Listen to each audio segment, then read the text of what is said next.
Fala pessoal, tudo beleza com vocês aí? Bom, para quem ainda não me conhece, eu sou o João do Game Changer, o João da Connect Bike, e basicamente a minha missão aqui é trazer conteúdo para você para te levar a ter uma bike que não quebra. O meu intuito aqui é que você também conquiste uma bike que não quebra da mesma forma que eu, tá? E aí, nessa trajetória de aprendizado, podem aparecer dois tipos de problema. Um, de você mesmo se limitando, dizendo que você não tem ferramenta, dizendo que você não tem tempo e etc. E existe também o fato de você ir ganhando cada vez mais conhecimento e tendo cada vez mais dúvidas a respeito disso. Show! Esse quadro, ele é um quadro que foi pensado para trabalhar direto com você. Eu quero entender o teu problema, né? E quem me ajudou a pensar nisso foi a Maria Caroline e a Bettina. Elas tinham duas dúvidas, elas me entraram em contato comigo, dúvidas que eu ainda não tinha respondido em lugar nenhum, tá? E basicamente isso me motivou a fazer esse quadro que a gente vai começar agora e a gente vai dar sequência aí por um bom tempo. Eu quero trazer solução para o seu problema. Basicamente é isso, tá bom? Então a gente vai conversar um pouquinho, eu vou falar a respeito das dúvidas delas, aí depois a gente entra no próprio assunto do vídeo, no tema principal é qualquer tipo de corrente, qualquer marca de corrente serve para o meu grupo de transmissão ou não? Se não, como é que eu faço para escolher? Beleza? Então, vamos lá. A Maria Caroline, basicamente, o que ela me falou é que ela tinha uma bike 3.9, ou seja, 27 velocidades ali, e ela fez um upgrade para 1.9, coroinha única, e manteve o sistema de 9. E aí, também, basicamente, ela não me deu a especificação de tudo, mas do cassete que ela usa, que é um 1140.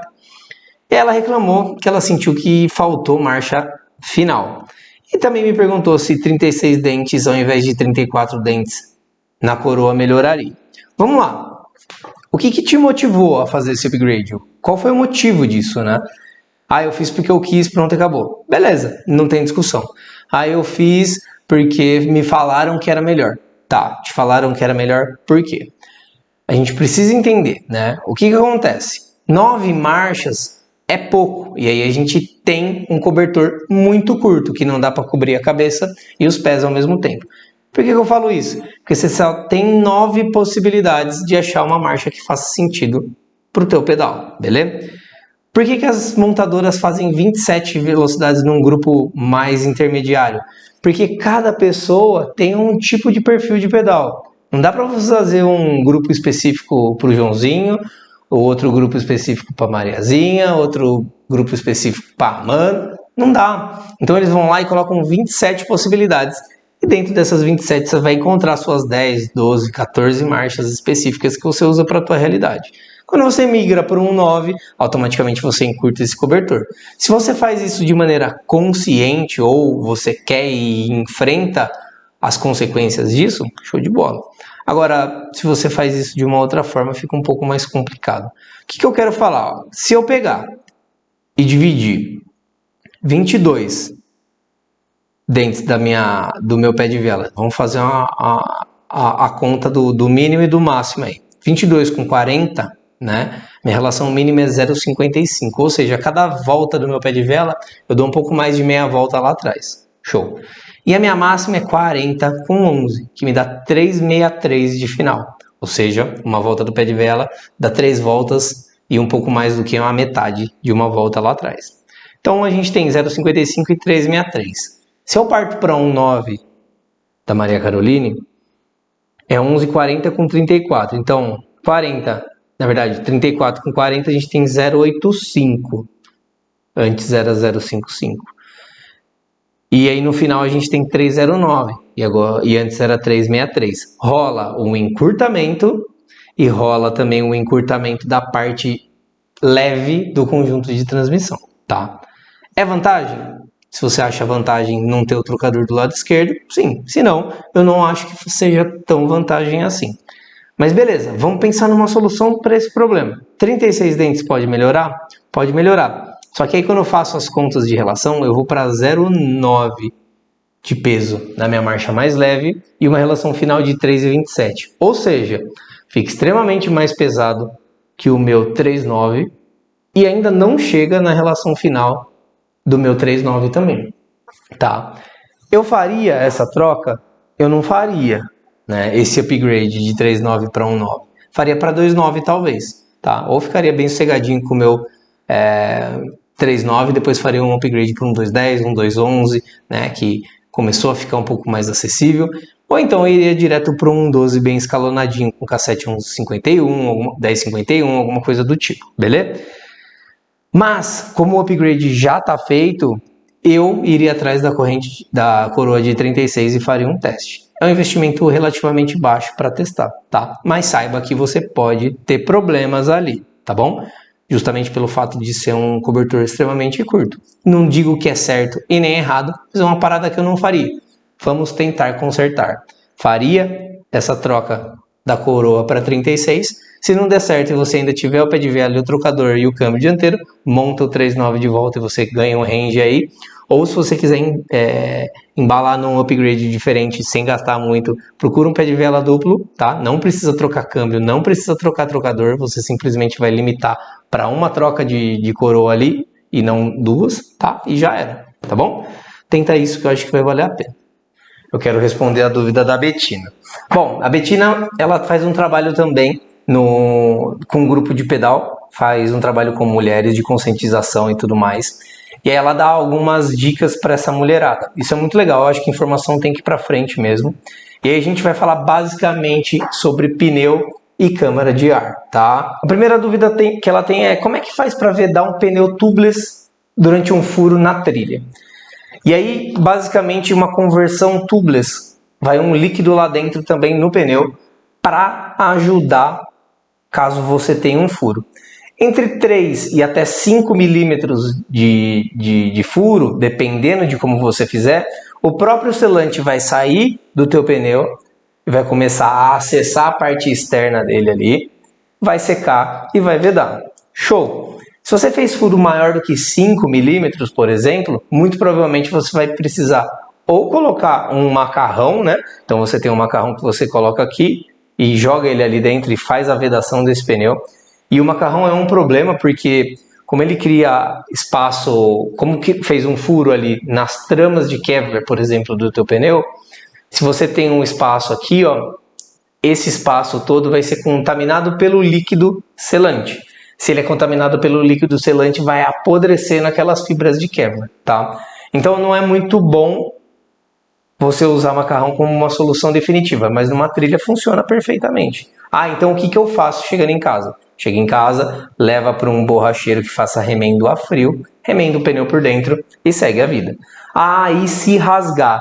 Cara, se rasgar, você vai precisar colocar uma câmara de ar lá dentro, não tem jeito. Por isso que a câmara de ar reserva faz muito sentido, você precisa carregar. E outra, leva mais de uma, quem tem uma não tem nenhuma, tá bom? Então, com relação a vedar pneu com sistema tubeless, eu espero que tenha ficado claro, fechou? E aí uma outra pergunta que ela me falou assim, tá certo colar pneu no aro depois de colocar o líquido tubeless? E aí eu vou ter duas interpretações para isso, porque eu não entendi exatamente o que você quer dizer com colar pneu no aro.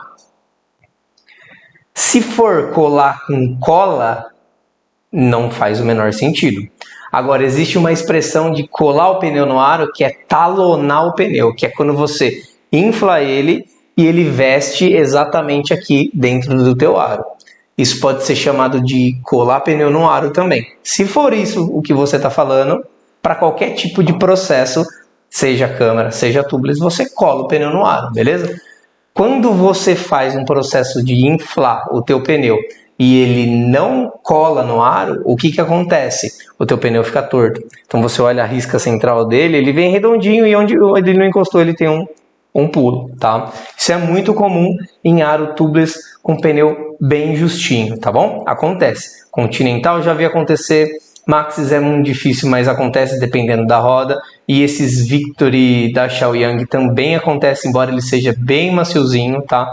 E pelo fato dele ser muito macio, ele acaba não se expandindo muito bem também, dependendo da pressão que você põe, beleza? Colar com cola, só se você estiver usando um sistema tubular, aí você cola o pneu, fechou? Do contrário, não vai cola em lugar nenhum.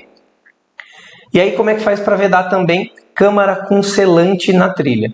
Câmara com selante, eu sou uma pessoa que não acredita nessa solução, tá? Eu tenho alguns amigos e na época que eu tive loja, eu tive gente que gostava disso, mas eu não gosto porque a possibilidade de você conseguir vedar alguma coisa que não seja um furo muito micro é muito pequena, tá?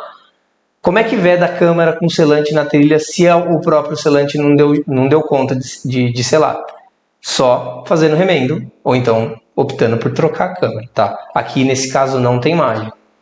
Nos pontos de vista de custo-benefício, né, usar câmara de ar bacana, mais fita antifuro, traz um peso muito louco para a bicicleta. Ah, comprei uma fita super levinha. Existem marcas super levinhas. Só que aí custa muito próximo do preço da conversão para o tubeless, tá? Tubeless nada mais é do que rodar sem câmera. É tube, que é câmera, less, sem, né? Então você roda sem câmara de ar. Como andam os carros de hoje em dia, tá bom? E aí, como um plus aí para você não passar perrengue, você vai lá e adiciona um pouquinho de selante ali, para caso venha furar, o próprio selante vai lá e tampe seus furos, beleza? Betina, espero que eu tenha deixado claro para você também essas respostas todas. E Maria Caroline, mais uma vez também, espero que tenha ficado claro. Se não ficou, comenta aqui para mim que a gente vai entender o que está acontecendo aos poucos aí. Fechou? E eu queria agradecer vocês duas que foram aí o grande estopim para a gente começar a fazer isso e tirar mais dúvidas ao vivo aí. Fechou? E aí a gente pode passar pro tema principal, né? O tema principal que é: eu posso colocar qualquer marca de corrente na minha bike, independente do grupo que ela tenha? A gente vai bater um papo sobre isso. Por que a gente fala, primeiramente, né? Por que a gente fala a respeito desse assunto? Por que a gente bate nessa tecla? Por que a gente insiste em falar nisso? Porque o preço das coisas, dos suprimentos, das coisas que a gente precisa trocar por serem consumíveis na bicicleta, são muito elevados. Do contrário, a peça original sempre estaria ali instalada na tua bike. Faz muito mais sentido, né? E o que a gente precisa levar em consideração? Eu compro essa briga de vocês e chamo essa briga de nossa pela redução de custo, tá? E o que a gente precisa levar em consideração na hora da gente optar por uma nova corrente? Existem algumas especificações que são de projeto e existem algumas especificações ou características que são adicionais. E o que eu quero dizer com isso? Existem coisas que você não pode fugir, são as especificações de projeto. Se ele fala que a tua corrente precisa ser XYZ, precisa ter XYZ de configuração. Se é qualquer tipo de característica adicional ao XYZ, mas é mera perfumaria, não tem problema. Você pode optar por ter essa perfumaria ou optar por uma corrente mais barata. A gente vai dar exemplo que vai facilitar muito mais aí, tá? O que a gente tem de especificação de projeto, tá? A gente vai ter o passo da corrente, que é a largura, o comprimento entre um gomo e o outro da tua corrente, e como consequência dele, a largura da corrente, tá? Então, se você pegar isso para qualquer tipo de corrente, seja na bike, seja na moto, seja qualquer coisa desse tipo, né? Tem especificações que vão de encontro a isso, né? Passo e largura, fechou? Tenha isso em mente, porque isso é a base para responder o questionamento do se eu posso usar outra marca ou não. E quando a gente está na bike, basicamente a gente classifica assim, ó, correntes para 6, 7, 8 velocidades, depois correntes para 9 velocidades, depois 10 velocidades, depois 11 velocidades e depois 12 velocidades. E o que eu quero dizer de verdade com relação a isso? Quer dizer o seguinte, que para 6, 7, 8 é uma corrente só e ela tem um passo e uma largura. Para 9 é uma corrente diferente e ela também tem um passo e ela também tem uma largura. Para 10, exatamente a mesma coisa, para 11 também e para 12 também. Veja que quando eu estou falando para você escolher a corrente correta, até agora a gente não falou de marca. Eu falei de passo versus largura. E não tem nenhuma exceção. Tem exceção para bike fixa, tem exceção para BMX, que usa um sistema diferente.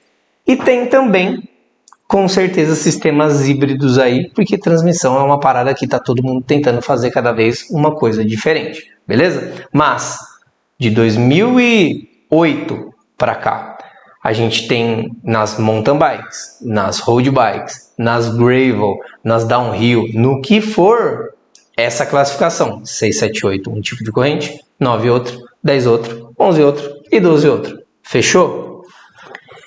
E aí, o que eu quero mostrar para você? Ó? Eu vou trazer uma roda aqui. E eu quero que você preste atenção nisso daqui. Ó. Esse cara aqui ó, é o free hub do meu cubo. É aqui que é encaixado o meu cassete. Onde que eu quero chegar com isso? Se eu tiver um cassete de 7 velocidades, ele precisa caber aqui, nesse comprimento.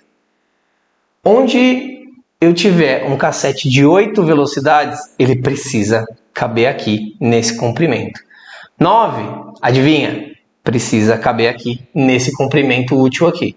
10, também. Para 11 velocidades e para 12 velocidades, o free hub é um pouquinho maior, cerca de 0,8 milímetro. É pouquinho. E onde é que eu quero chegar com isso? Lembra que a gente falou que o passo e a largura eram diferentes? Então, eu quero mostrar para você que para caber, seja 6, seja 7, seja 8, seja 9, seja 10, ou seja 11, 12 no caso, a parte, mas muito próximo, tem o mesmo espaço.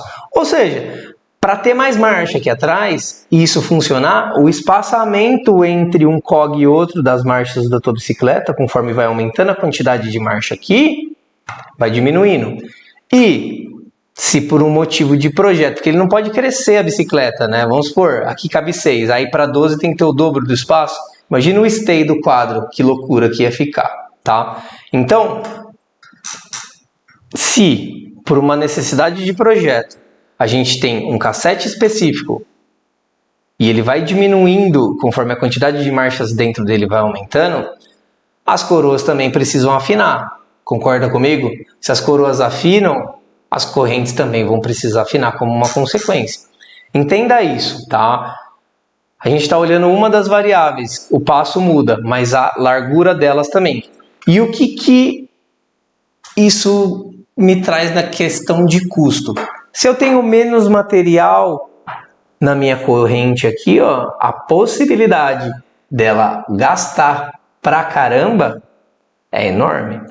Quanto menos material, menos o material vai ter área para atritar e mais ele vai acabar. Ou seja, os prazos de validade, vamos dizer assim, das correntes são diretamente impactados quando você afina essa corrente, tá? E essa é uma realidade, porque é assim que os fabricantes foram lá e definiram, beleza? Então, o free hub ele tem um comprimento específico.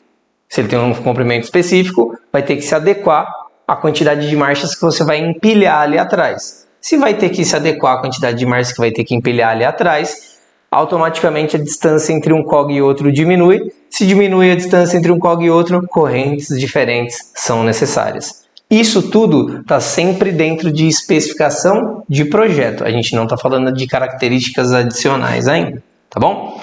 Então, dito tudo isso, a gente pode concluir que desde que seja uma corrente específica para a quantidade de velocidades que você tem no teu grupo de transmissão, isso levando em consideração o cassete e não a quantidade de velocidades total da bike, se a corrente atender esses requisitos, ela serve no teu conjunto, tá? Tem exceção? Tem, a gente já vai falar já. Mas deixa eu reforçar uma parada. Quando você vai comprar a corrente, ela não é pela quantidade de velocidades que tem o teu grupo num total. Vamos supor assim, você tem um grupo de 3 coroas por 9 cogs lá atrás. Dá 27 marchas. Não tem corrente para 27 marchas. É corrente para 9 velocidades lá atrás. Não importa a quantidade de combinações que você tem aqui. Essa é uma coisa. Então, tem que entender que quem determina é a quantidade de marchas que tem lá no cassete, tá bom? Se você tem um 10, por exemplo, quantas velocidades tem? 10 velocidades. Tá, se você tem um 210, tem 20 marchas, 20 velocidades, mas vai ser a corrente para 20 velocidades? Não, vai ser para 10, porque tem 10 lá atrás, tá bom? Tenha isso em mente que vai facilitar e muito tuas pesquisas na hora de você comprar. Concluindo aqui, desde que seja relacionado à quantidade de marcha que você tem no teu cassete, a corrente servir para a quantidade de marcha específica que você está querendo, vai valer. Não precisa ser Shimano com Shimano, SRAM com SRAM, KMC com KMC. E inclusive você pode trocar essas 3 marcas entre si e tudo mais, tá bom? E o que a gente tem de característica adicional? A gente pode brincar com peso, a gente pode brincar com a presença de material inoxidável, a gente pode brincar com tecnologia de lubrificação da própria fábrica, a gente vai entrar em detalhe aí. A gente pode mexer com aditivos que vão aumentar a vida útil da tua corrente, porque ela diminui a fricção. E a gente pode mexer com alívio de peso do conjunto todo da corrente, né? Ou seja, eu faço chapas mais finas aqui, tiro o peso, e eu posso mexer com o pino de cada elo da corrente, tá? O que isso quer dizer para mim na prática? Vamos pegar o negócio do peso. Peso é uma parada que todo mundo quer resolver, tá? Todo mundo quer uma bike leve, mas ninguém quer perder barriga, né? Mas vamos lá. O que acontece? Vou pegar na minha bike aqui, ó, eu vou instalar uma corrente que tem um pino oco, então eu consigo olhar através do pino de cada elo. O que acontece? Eu preciso garantir que o pino oco tem a mesma resistência do que o pino cheio que vem na maioria das correntes. Beleza, e daí? E daí que se eu tiro o material, fragiliza o material, ou seja, eu preciso desenvolver um material diferente. Ao mesmo tempo, não é um pino cheio, é um pino usinado aqui no meio, ou seja, eu preciso de mais tempo de máquina para resolver isso. Então eu vou lá, desenvolvo um material diferente para ser um pouco mais resistente e ainda usino. O que acontece com o preço da tua corrente? Vai lá para cima, tá? Então, tem que entender o que você está disposto a colocar. E isso daqui é adicional. Eu posso pegar uma corrente de pino cheio lá, de pino completo e tudo mais, desde que ela tenha especificação de projeto, que ela tenha especificação de projeto. Ah, eu quero colocar uma corrente que seja mais leve. Beleza, manda bala. Atendeu de projeto? Estou colocando um plus. Ok, sem problema nenhum. Bacana. Materiais inoxidáveis, né? Oxidação é uma parada que acelera e muito o desgaste de corrente. Bacana. Quando você adiciona material inoxidável, os valores também vão variar, tá? Os aditivos, né? Por exemplo, a linha Shimano tem o Seal-Tech e ele pode ser nos elos internos, né? Então só esses elos internos aqui vão ter esse lubrificante, ou ele pode ser um Seal-Tech todão. Então no interno e no externo vai ter. Aumenta a vida útil. Tem um valor. Não existe almoço grátis, beleza? Então tenha em mente que para escolher você pode e deve levar em consideração as especificações de projeto, e também você tem aí uma gourmetização disso com características adicionais que você pode optar por ter ou não ter. Onde eu quero chegar com isso? Eu tenho um grupo Deore XT que vem com a corrente original HG95, beleza? Custa, tô supondo, R$400. Mas HG54 de 10 velocidades também serve muito bem e custa metade do preço. Só que ela pesa mais 30%. Só que ela não tem Seal-Tech. Vale a pena? Aí é com você, entendeu? As correntes são feitas para durar bastante, desde que você faça manutenções preventivas, tá bom? Então leva sempre esses aspectos em consideração. A especificação de projeto atende? Testa, tá?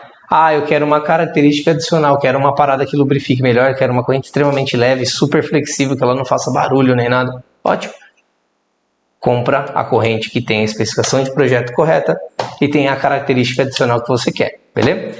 O match da corrente que você precisa comprar com o grupo é sempre em função do cassete. Então você vai ter correntes específicas para 6, 7, 8 e 678 é atendido por uma corrente só, beleza? Depois a gente vai para 9 velocidades, depois a gente tem uma outra corrente para 10 velocidades, outra corrente para 11 e outra corrente para 12, fechou?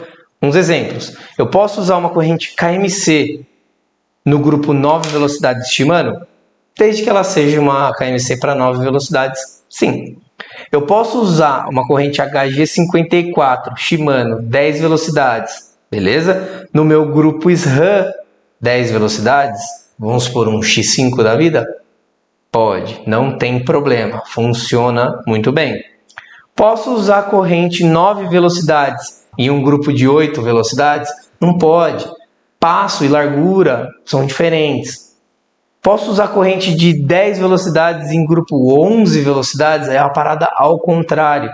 E aí, nesse caso, pelo fato da corrente de 10 velocidades ser mais gordinha, você vai ter problema de chain suck ali, tá? Então você vai ter corrente colando ali nos seus cogs, tá bom?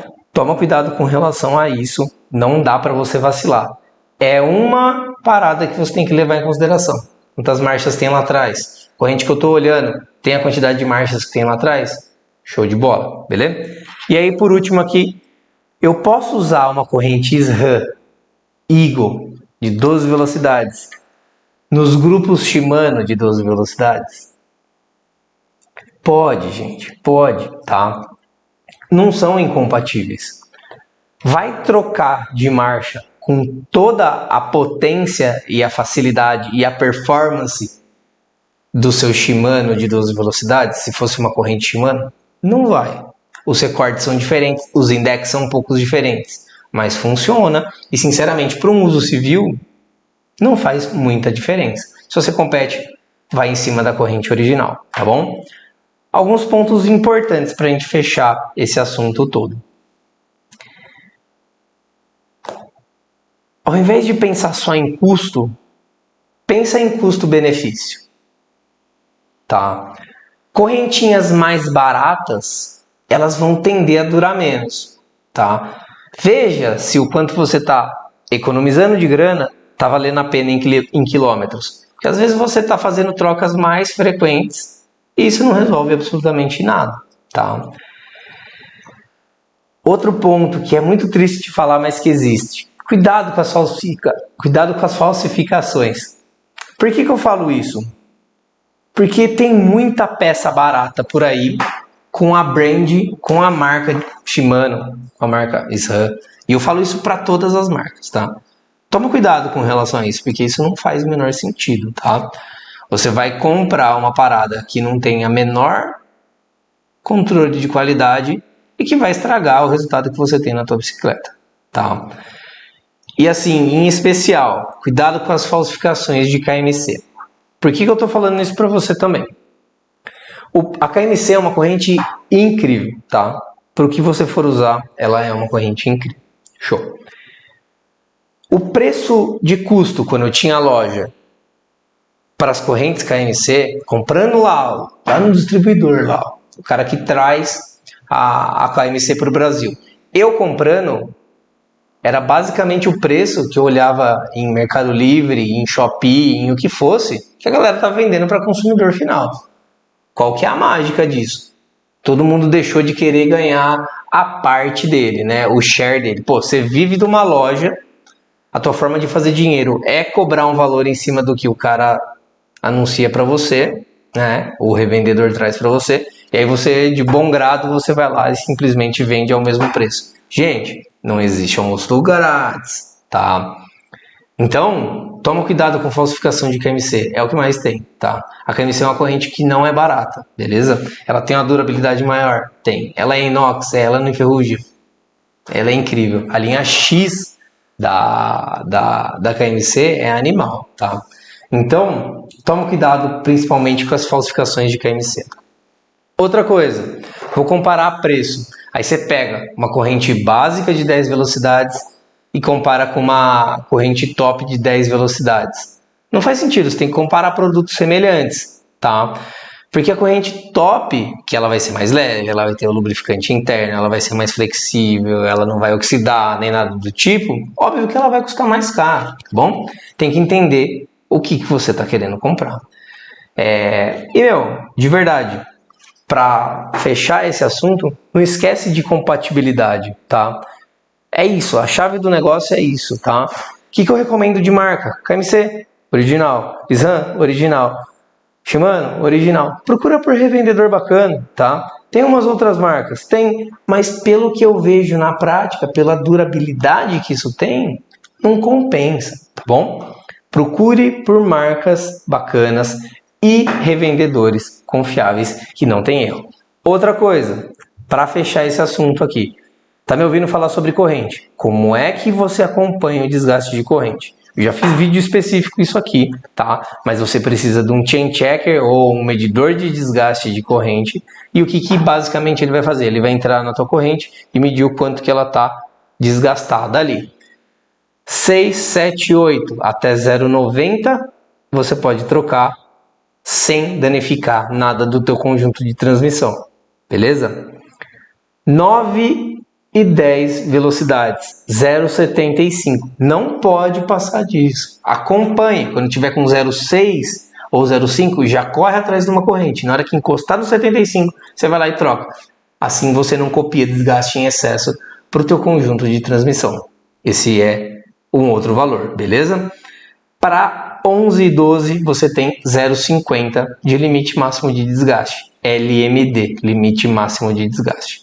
Segue isso, entende o que você está comprando, faça as boas escolhas aí, cuidado com as réplicas, acompanha o teu consumível, que não tem outro caminho que traga mais sucesso do que isso, menos custo do que isso, e esse passo da transmissão, pela transmissão ser complexa, pela transmissão da bike ser uma parada cara, vai te levar a ter uma bike que não quebra e que custa com certeza metade do que você gasta hoje, tá bom? Eu espero que você tenha curtido e aprendido aí. Depois a gente conversa mais sobre dúvidas que possam aparecer aqui. E a gente se encontra na quinta-feira em mais um formato live. Tá bom? Um abração para vocês. Boa noite. Tamo junto.